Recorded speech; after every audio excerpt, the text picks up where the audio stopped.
donc xanaa di nuyu ñëpp di nuyu waa Pastef Diamaguène di nuyu waa Diamaguène di nuyu waa Thiès yëpp man la seen frère Adama Diawara nekk le coordonnateur de Thiès Est de Pastef nekk également le coordonnateur adjoint départemental di wax ne lii moom ci baaxu Pastef la que ñuy def investissement humain ci biir vacances yi wala ñu koy def quelque part da jàpp na ne sunu ADN la bokk tey donc ñu ñëw fii tey def ko fii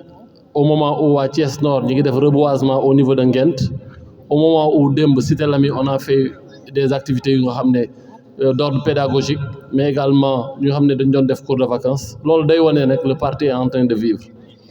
Alelo nag dafa nekk école bu am solo parce que école la bu nga xam ne enjeu la au niveau de Thiès Est du point de vue électoral mu nekkoon élection yi weesu ñu gagné ko yàlla dimbali ñu par la grâce de Dieu mais également l'implication de nos gens qui sont au niveau de Thiès Est ba ñu gagné Alelo ñu ñëwaat fi tey di rendre tamit njukkal école bi mooy tey bi ñu ñëwee école bi xawoon na bari ay ñax ñu bàyyi ko ba mu rafet ni peinture école bi ba mu rafet mais élagué art bi def ko Alelo def ko également Diamaguène 2 jàpp naa ne ñun ñëpp muy les patriotes suñ ko defee un peu partout dans le Sénégal école yi dinañ gën a am doole école yi dina gën a rafet mais dina gën a nekk attrayant pour les élèves parce que xale yi dañ leen war a mettre dans des conditions naam jàpp nañ ni les moyens matewul moo xam du point de vue de l'État la que de nos municipalités mais il faut l'implication de tous les citoyens lii man jàpp ma ne sax acte politique la ou bien politique dans un sens mais acte la boo xam ne ça doit être un acte citoyen boo xam ne les ASC devraient ñoom ñu gën ci dugal seen loxo aujourd'hui le navétane rôle bi ñu am doole bi ñu am suñ ko defee dans nos quartiers seen doole xajul ci quartier yi daayira yi dañ ko war a def ci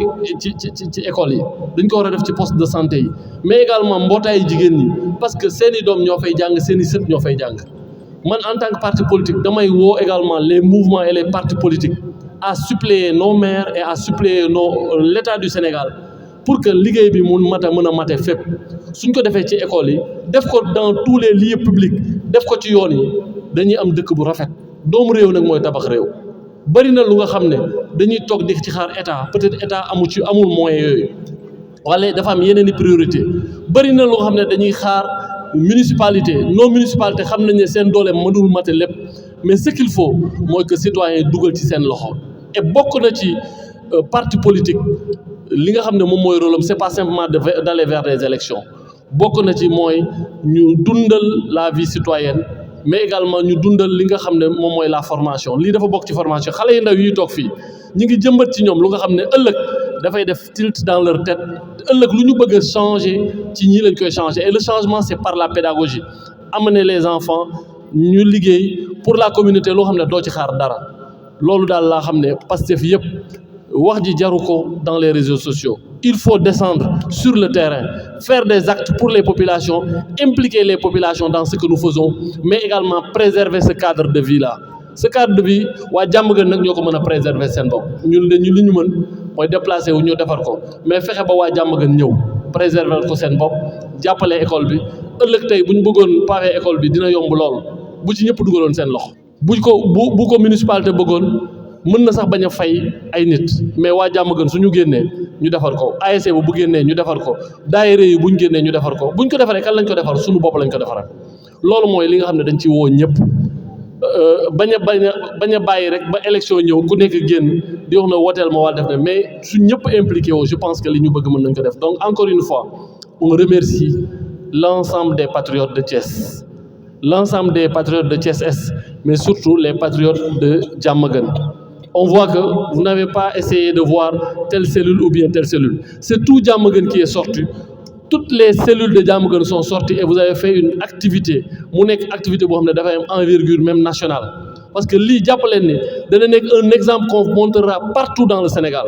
Et cet exemple-là doit être suivi par les patriotes. Je dis patriotes du pays. Continuons dans le don de soi. Le don de soi tey la mën a am njariñ. tey la war a gën a mën a am njariñ parce que xam nañ ne ñun ñoo taxawoon ne leen jox leen ñu une partie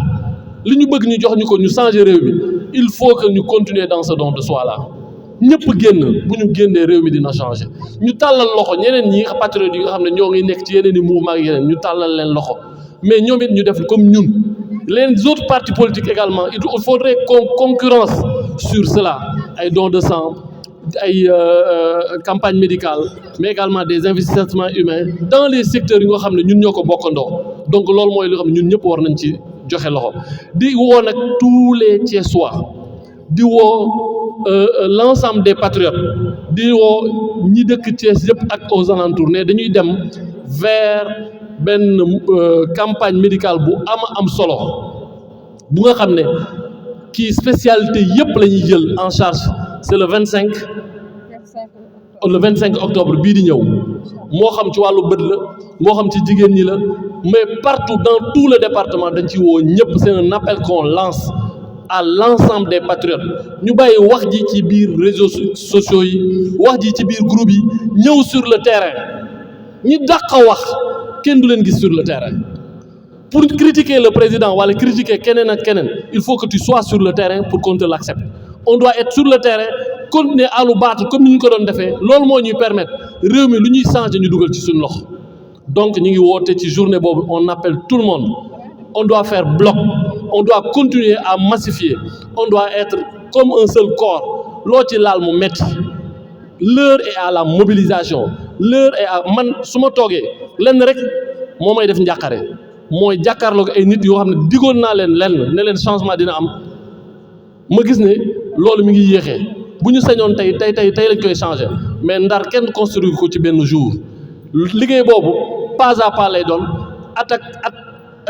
ci ay temps nga koy def mais il faut l'implication de tous les Sénégalais l'implication de tous les patriotes mais ku ci nekk ñoom un esprit de dépassement mais un esprit également boo xam ne dañuy booloo quand je parle de patriote moi je parle patriote au sens aigu du terme moo xam ne waa Pastef kese